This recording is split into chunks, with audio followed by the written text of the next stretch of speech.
What's up, friends, fellow card collectors? Cardhobbyist here, and welcome to another Cardhobbyist Weekly. This is going to be a truncated version of the Cardhobbyist Weekly. I'll explain all that in a second.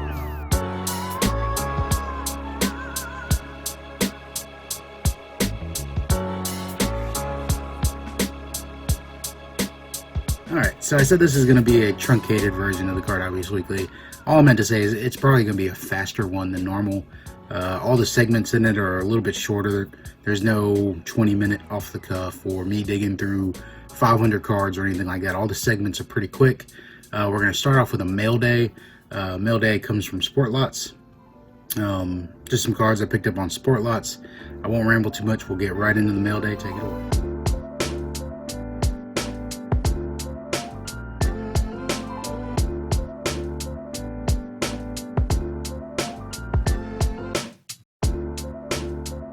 Folks, here at the desk, got a real quick mail day. Got an order from Sportlots. I've already pre-cut into this so I can save time. Let's see here. So 2 little bricks of cards. Packaged pretty well, seems like. And that is the packing slip. So let's go ahead and see what we got in here. Used masking tape, which is not as good as painter's tape, but better than Scotch tape. That's faux show. Masking tape, I say, is not as good as painter's tape because it's a little stickier than painter's tape. But it prevents you from using Scotch tape. I am 100% all for it. So this is 1 brick.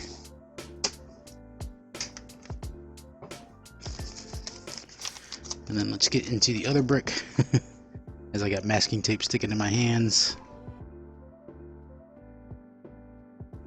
Let's see what we got here. Alright, so we got some top-loaded cards here. Sandwiching all penny sleeve cards, which is awesome. So we'll just look at the top-loaded cards last. I think they're all pretty much the same cards that I ordered this lot. So I don't think the top-loadeds are much better than the regular penny sleeves ones. So let's get the focus right. Yeah, that looks pretty good. Alright, we got a Pedroia purple. So I got a lot of purple parallels in this lot. Chris Sale purple, Optic Pool Holes purple, the Ground purple when he still had long hair, A-Rod, Snow purple rated rookie, Biscotti purple rated rookie, there's a Yachty, Goldschmidt, Ichiro, Yu Darvish, there's a Freddie Freeman, A-Rod, Addison, Arenado, the Jose Fernandez, Matt Carpenter. All these are purple optics. DeGrom, Edwin, Lindor, Strasburg, Correa, Holiday, Kershaw, and Abreu. So I got this lot for pretty cheap. Probably not the cheapest I could have bought a lot like this, but pretty cheap. So here's an Anthony Rizzo Donruss. I don't remember ordering Rizzo Donruss. I don't think it's a variation. There's a Soler purple, Scherzer purple, and a Brandon Crawford high-tech waves or something of other. I don't know, it was in the lot, so but not a bad little pickup there. Doesn't have really many PC cards in it besides, I mean, Ichiro. I'm kind of PCing Ichiro now too because he is a future Hall of Famer. And yeah, pretty much everything else is going to end up in the cardboard happy hours or in the repacks. Let's see, there's the Ichiro. I don't think there was anything else to really PC here. Pujols, I've been holding on to his stuff, so I'll hold on to that one. But all the rest of these are really for you, for sale. So, hope you enjoyed this really quick mail day. We'll send it back to the desk. I have a feeling these segments are going to be kind of short, but I'm sure the host will touch on that soon enough. This may be a quick Cardhobbyist Weekly. So, yeah, let's just send it back to the host. Take it away. Alright, a lot of cool stuff in that Sportlots package. I think Sportlots is a very underutilized resource in the hobby, especially for set builders. You can really find a lot of common base cards on there, and I think the most expensive it's going to be for like just a normal common card that's not a fan favorite or star or anything like that is 18 cents. So if you only need like 1 or 2, 3, 4, 5 cards to complete a set, Sportlots is a really good resource for that. Inserts, you know, depending on the rarity of the insert and the player, you know, can usually go in the 25 to 50 cent range. You know, star players probably be about $1, depending on the insert set, and it's all dependent on how many are on the site. So if if there's an insert set that's really common, there's a lot on the site, you may find inserts for 18 cents. I know 18 cents may seem like a lot, especially for overproduction era cards, you know, those late 80s, early 90s cards. 18 cents may seem expensive for one common card, and it is. You know, you can get cards a lot cheaper as far as commons, but you're going to have to buy a bulk lot. You know, you buy a bulk lot and you get them for a penny or half a penny or whatever, you know, 10 cents per card.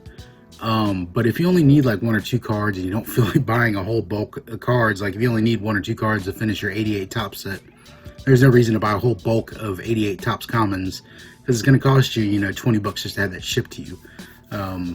You know, or 10 bucks or whatever, and it may not be worth it if you only need 1 or 2 cards. So that's where Sportlots works out really well. You get on there, you know, get you a couple 18-cent cards, and yeah, you may, you know, think you're overpaying for that one common card or those 2 common cards, but if you think about it, you're really not, especially if you can find more stuff to add to the order. So that's the trick to using Sportlots, is to buy as much as you can from one seller, so you could get you pay their shipping costs, and you get a, you know, a nice little lot sent to you. You don't want to buy from multiple sellers at the same time, because then you're paying multiple shipping costs. Yeah, Sportlots is a really great resource to search for stuff. You can find some good prices on there for lower end stuff. The higher end stuff, you're probably better off with eBay, but you never know. You can even find some higher end stuff for deals there, but I wouldn't know because I'm not really a high end collector. I haven't really looked for high end cards on there, or like, you know, checked them for comps with eBay or anything like that. So I have a link to Sportlots in the description below. Definitely go check it out. I know the interface is very clunky. The design is very early 2000s. I don't think the design's changed since the site was created. It looks the exact same as it's always looked. But yeah, it's definitely another resource you can add to your bag of tools as a collector, if you're looking to purchase some cards and maybe even find some deals. So for the next segment, we're gonna do a quick hitter. Just a few packs here. Football pack, 3 baseball packs. Pretty fun rip, so check it out. We're just going to jump into that quick hitter and send it over to Bob Barker. Just make sure you watch that left from Bob.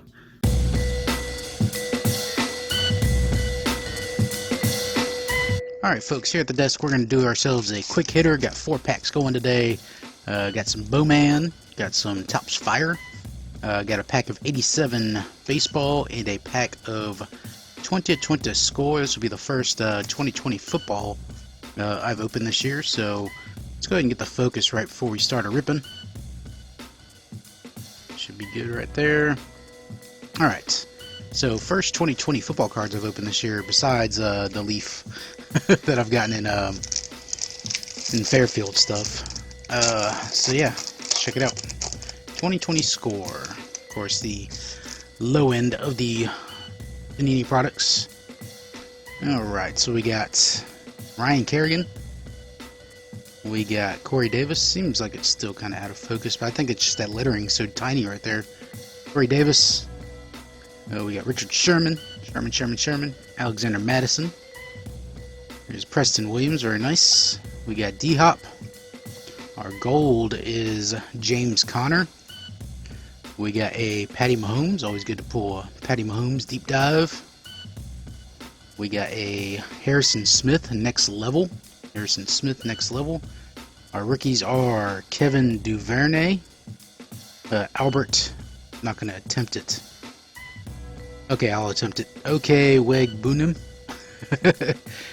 And a Brian Herrien. So, not a bad pack. Got a PC card. Got a Patty Mahomes. So, let's do the 87 wax pack. 87 wax pack. It's probably got some nasty gum in here. Yep.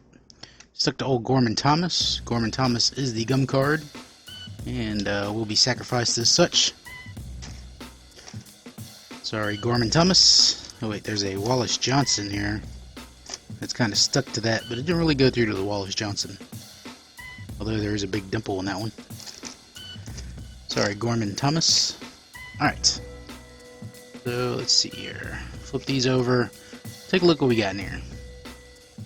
We got Oil Can Boyd, Daryl Evans, Tom O'Malley, Joe Negro, Willie Upshaw, Rick Aguilera, Luis Quinones, Mike Easler, Jim Leland manager card.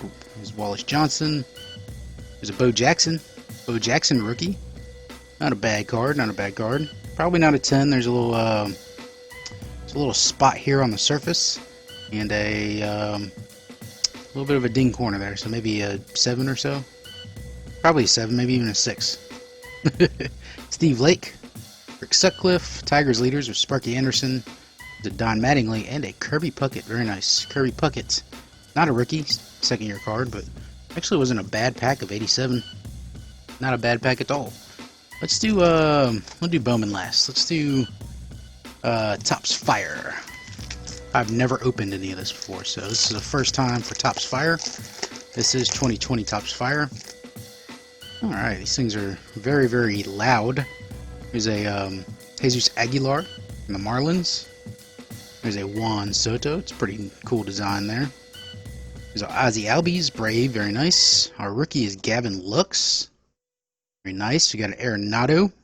And another rookie of Bubba Starling. Bubba Starling, not a bad pack. Got a Lux and a Ozzie Albies. Pretty cool. Alright. They're doing the spinneroo back here. Bowman. I'm always excited for these quick hitters when I think I'm like, oh yeah, I gotta film a segment for the Cardhobbyist Weekly. Let's do a quick hitter. I'm always excited for quick hitters because thought there was a thickie in there for a second, because I get to rip packs, which is awesome. So we got a Javi Baez, we got Brian Reynolds, Willie Calhoun, shiny Hunter Green, Anthony Volpe, first Bowman, Alex Thomas. There's a Norland Gorman. Alright, our chromes are Jordan Groshans and Aramis Ademan. And then closing out Whit Merrifield, Yelly, and Laureano. Alright, so that is the quick hitter. Actually not a bad rip. Got some stars here with Mahomes, Bo Jackson rookie, Don Mattingly, and a Gavin Lux rookie from Fire, and some PC cards here with Ozzie Albies, Kirby Puckett, and Preston Williams. So pretty much spanning my PCs there. Got a Dolphin, got a Hall of Famer, and got a Brave. Only thing I was missing was a Canes player, but it's all good. So that is the quick hitter. It's always fun to rip packs. It's just harder to do nowadays, but it's a good thing I got a little bit of a stash of packs. So yeah, let's just send it back to those. Yeah, that Bowman pack I opened in that segment was probably the worst pack of them all, and I saved it for last. The 87 pack was really good. The football wasn't bad. Got a Dolphins card in there. Got a Patty Mahomes. And even the Topps Fire pack. Lux rookie and got an Albies from a PC. Can't complain about that. So nice little quick hitter. Still love ripping packs, if you could tell. I have to like tone myself down from ripping packs. When I got back into the hobby in like 07, and even when I got back into it, like I got back in the hobby 07, and then I kind of like, you know, it was like a downhill trend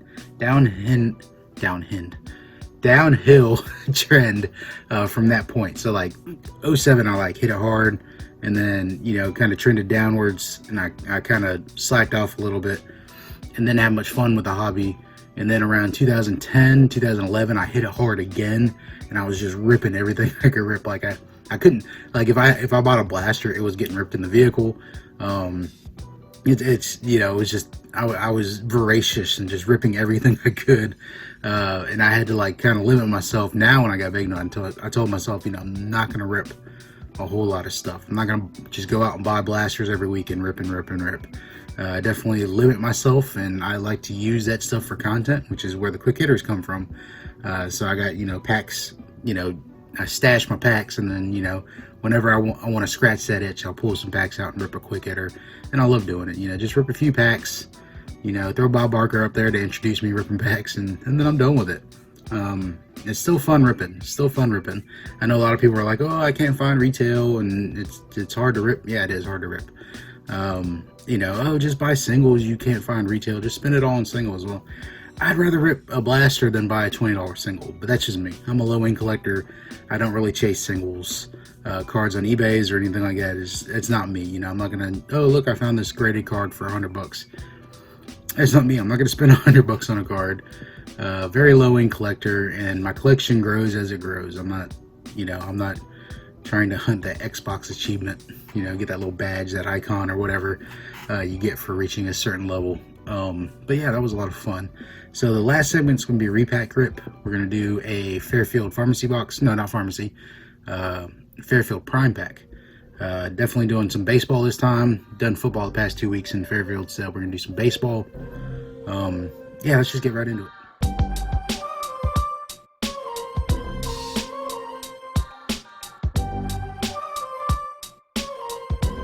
Alright, we are here at the desk with a baseball prime pack. Got Hall of Famer Brave on the front, Tom Glavine. Looks like the green parallel. Looking at the sides there, isn't that the green parallel? It's pretty cool. Looking at the packs in there, nothing major. Looks like we got a pack of Series 1 maybe, Heritage, and a Cooperstown collection. So, Cooperstown collection is pretty cool because you get all Hall of Famers. So, nice little Fairfield prime pack. Back to baseball after a couple of football Fairfields. For the past repack rips. Let's see what we get in here.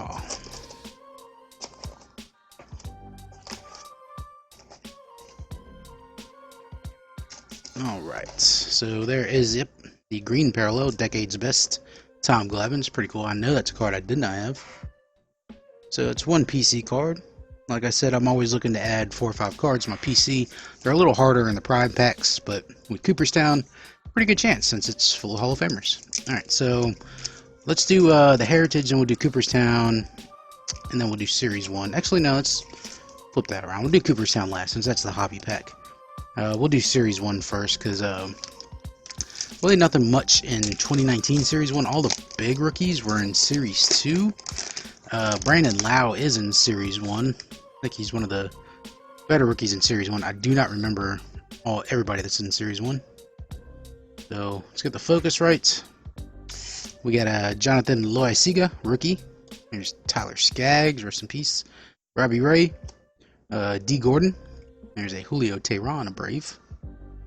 I believe I have most of the Braves from this set. Looks like we got a rainbow foil in here, something shiny. John Lesser. Mike Piazza, there's a Hall of Famer, very nice.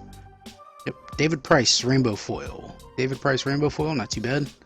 Edwin Encarnacion, Stars of the Game, got a Kirby Yates. Chris Davis, Ianetta, Junis, got a Brian Anderson Future Stars, Jose Leclerc, and Lewis Brinson. Alright, so that is the Series 1 pack. Let's do 2019 Heritage. Heritage is much of the same, not really. The big rookies were in Heritage high number of last year, so probably not going to find much in here. If we're lucky, we'll get a short print. We got Kyle Seager, Joe Jimenez, Mark Trumbo, Jose Quintana. We got a Mike Trout, New Age Performers, Masahito Tanaka, Justin Turner, Seth Lugo, and Marcus Stroman. No short prints, but we did get a Trout insert, which is solid. Alright, last pack Cooperstown.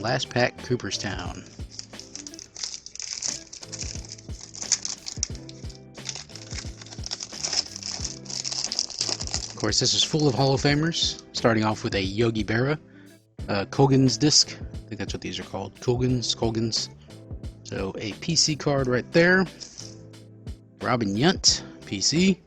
Campanella, PC. Rest in peace, Joe Morgan, latest Hall of Famer to pass away. Joe Morgan pointing at his plaque in Cooperstown. It's pretty awesome. Frankie Frisch and Robin Roberts. So closing it out with all Hall of Famers. Like I said, when I get Cooperstown in a prime pack, definitely going to hit PC cards because I collect Hall of Famers. So that whole Cooperstown pack was PC cards, but also got a Mike Piazza, Julio Teheran for the Braves, and then the cover card, which was a Tom Glavine green, Decade's Best. So pretty cool. Some of the other, inserts or whatever I hit was a Mike Trout New Age Performers, Encarnacion Stars of the Game, David Price Rainbow, and a Loaisiga rookie. So not too shabby at all. Let me know what you think about the Prime Packs, whether you like them or not. I know a lot of people aren't fans of the $5 boxes, but let me know what you think of the Prime Packs. I mean, it's what, $9? You get 3 packs. Those packs really weren't too bad, you know. Flagship, Heritage, and Cooperstown Hobby. I mean, I think they're about $3 a piece for a pack. You know, you're not really gonna never really gonna find them cheaper than that. So, you know, I enjoy it. It's fun. Get to rip some cards. What else can I ask for? Let's send it back to the host.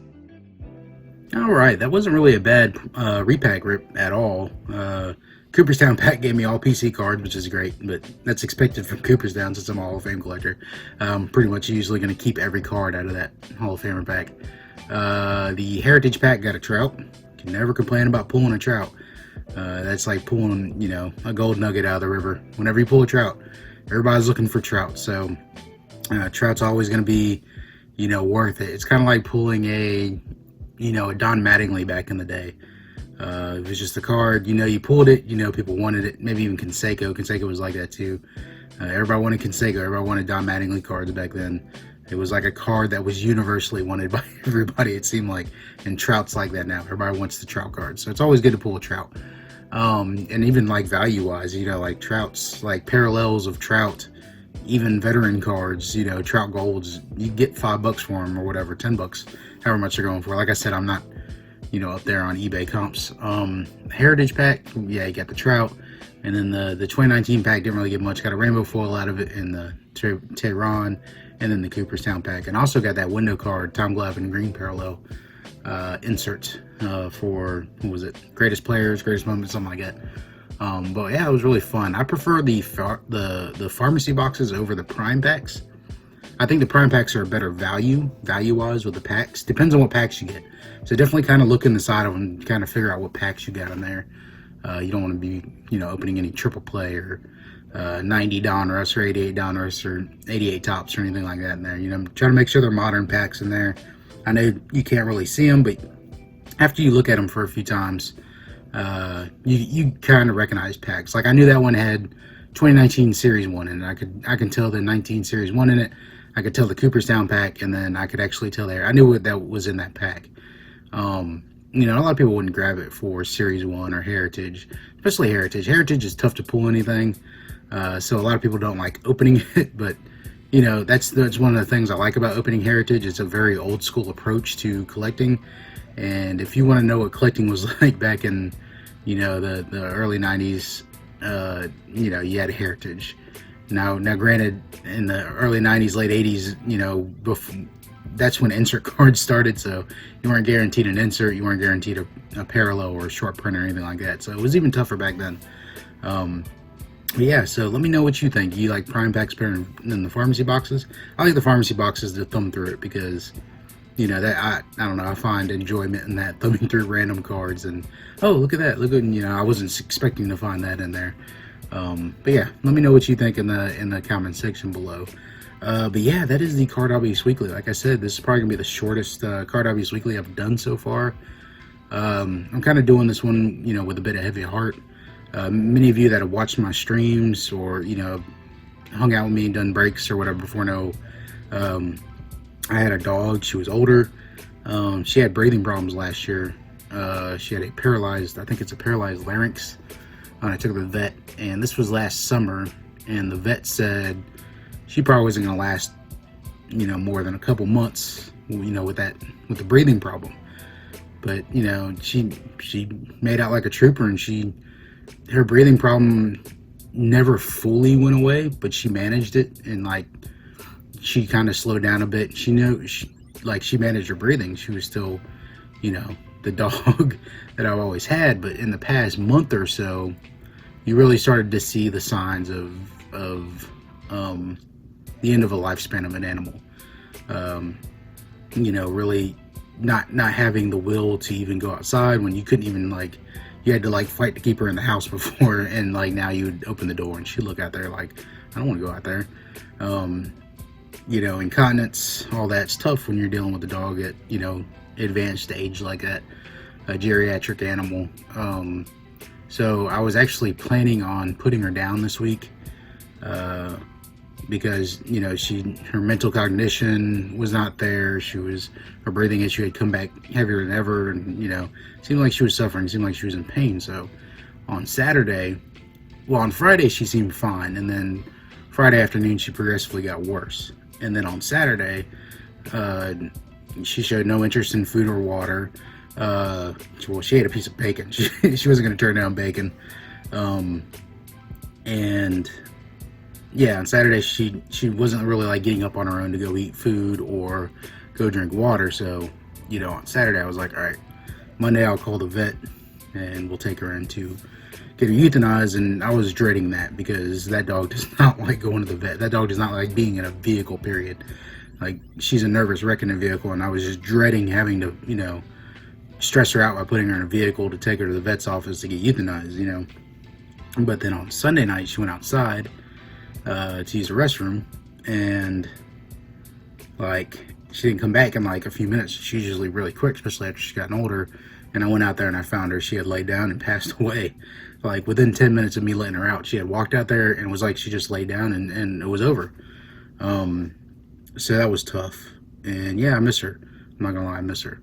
So, you know, grief's a tough thing. So I'm gonna leave you with a quote about grief. I'm sorry about the downer of a message I'm leaving at the end of this. But yeah, so the quote comes from Queen Elizabeth II, actually. She said, "Grief is the price we pay for love." So if you love something, you're going to grieve when it goes away. And, you know, that counts for our animals, that counts for our family members, our friends. If you suffer from grief, it shows that you had love for someone or something. So grief is not bad, because it shows that you cared for something. And if you have grief, the care was there and the care was real. So I'm gonna leave you with that. Like I said, sorry about the down note at the end of this video. But it is what it is. You know, that's the thing about being a dog owner. You know, dogs don't live nowhere near as long as us humans do. So, you know, if you own a dog, you're expecting, you know, 10 to 15 years. You know, if you get a dog that lives to 20, you know, you got to consider yourself lucky. You got 20 years out of the dog. You had 20 years of love, 20 years of loyalty, 20 years of companionship, however you want to look at it. Yeah, so, you know, saddened to lose my friend, but, you know, thankful that I got a good almost 15 years. Should have been 15 in December. Yeah, we always called it the Christmas dog. But yeah, it's tough to lose. Yeah, I'll leave it at that. Like I said, I don't want to bring y'all down to hear about my grief. But yeah, anyways, remember, you can only control two things: that's your thoughts and your actions. So stay positive, keep ripping them packs, keep making that content, and keep loving. Keep loving. I know grief is tough, but grief is proof that you've loved. So keep loving.